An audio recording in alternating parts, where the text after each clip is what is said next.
আসসালামু আলাইকুম। Champions trophy করা নাড়তেছে আমাদের সামনে।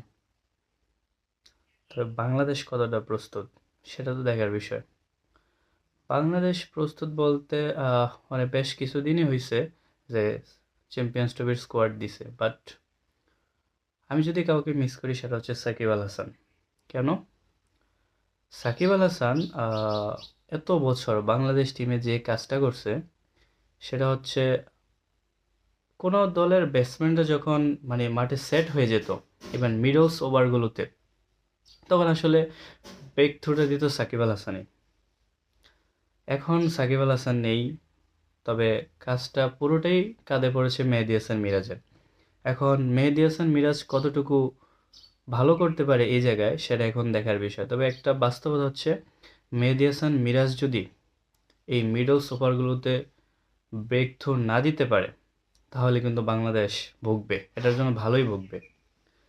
বিগত বছরগুলোতে সাকিব আল হাসান মূলত এই কাজটাই বাংলাদেশ টিমে খুব ভালোভাবে করছে। এখন ব্যাপার হচ্ছে কি, আহ, আমি যে সাকিব আল হাসানের কথা বলতেছি, হ্যাঁ, অনেকে পলিটিক্যালি অনেক কিছু হইতে পারে, বাট আমি একজন ক্রিকেটার সাকিব আল হাসানের কথা বলতেছি। এক্ষেত্রে তার পলিটিক্যাল পার্ট বাদ দিয়ে জাস্ট আমি একজন ক্রিকেটার সাকিব আল হাসানকে নিয়ে কথা বলতেছি। এখন আরেকটা আলোচনা করতে চাই, সেটা হচ্ছে পারভেজ হোসেন ইমন।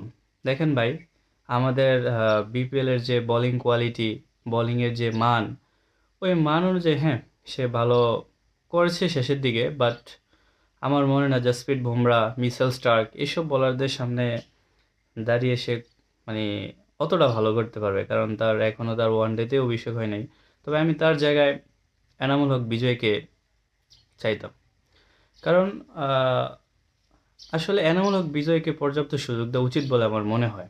কারণ বেশ কিছুদিন ধরেই সে রান করতেছে, আমি জানি না কেন তাকে স্কোয়াডে অন্তর্ভুক্ত করা হয় না, আমি আসলে বলতে পারি না। তবে এনামুল হক বিজয়কে দরকার ছিল।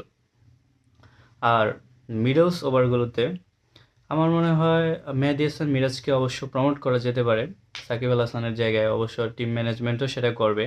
তো ব্যাটিং নিয়ে কোনো সমস্যা দেখছি না, কারণ ওপেনিংয়ে সৌম্য সরকার এবং তানজিদ তামিম দুজনেই ভালো ফর্মে আছে।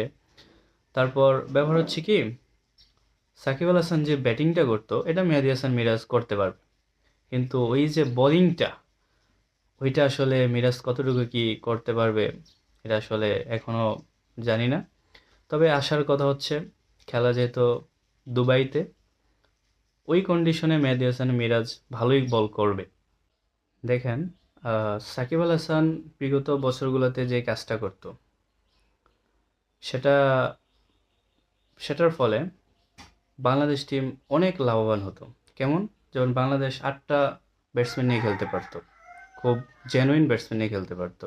কারণ ওইদিকে সাকিব আল হাসান একদিকে ব্যাটিংও কাউন্ট হচ্ছে, তার আর অন্যদিকে খুব জেনুইন বোলিংও কাউন্ট হচ্ছে। কিন্তু সাকিব আল হাসান না থাকার কারণে কম্বিনেশনে ভালোই ঝামেলা হবে বলা যায়।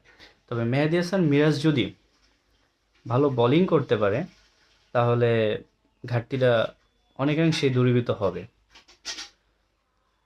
যাক, দিন শেষে একটাই কথা, তামিম ইকবাল একটা কথা বলেছেন, তবে এই কথাটা আরও অনেক দিন আগে বলা দরকার ছিল। বাংলাদেশ টিম মানে আজকে এই পর্যায়ে আসতো না যদি আরও অনেক দিন আগে এই কথাটা বলা হতো। তামিম ইকবাল কী বলছে যে নো সাকিবিয়ান, নো তামিমিয়ান, নো মাশরাফিয়ান, দিন শেষে একটাই দল, সেটা হচ্ছে বাংলাদেশ। আর এই বাংলাদেশকে আমরা সবাই সাপোর্ট করব। কিন্তু এই জিনিসটা আসলে আরও অনেক দিন আগে বলা দরকার ছিল। বললে হয়তো বাংলাদেশ টিমটা আজকে এই পর্যায়ে এসে এতটা ক্ষতির সম্মুখীন হতো না। বর্তমানে টোটালি দুই ভাগে বিভক্ত বাংলাদেশ টিম। কেউ হচ্ছে তামিমের সাপোর্টার, কেউ হচ্ছে সাকিবের সাপোর্টার।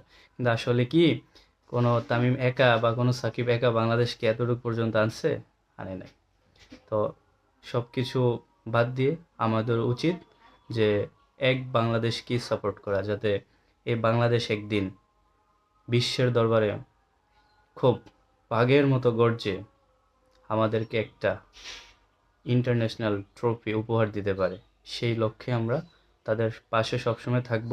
হ্যাঁ, গঠনমূলক সমালোচনা হতে পারে, তবে কোনো প্লেয়ারের মন মানসিকতা ভেঙে দেওয়ার জন্য যেই রকম মানে এগুলো তো সমালোচনা না, অনেকে আবার দেখি অপমানও করে। ওইরকম অপমান করা আমাদের কারোই ঠিক না, কারণ দিন শেষে এরাই আমাদের সবার প্রতিনিধিত্ব করে বিশ্ব দরবারে। ভালো থাকবেন সবাই।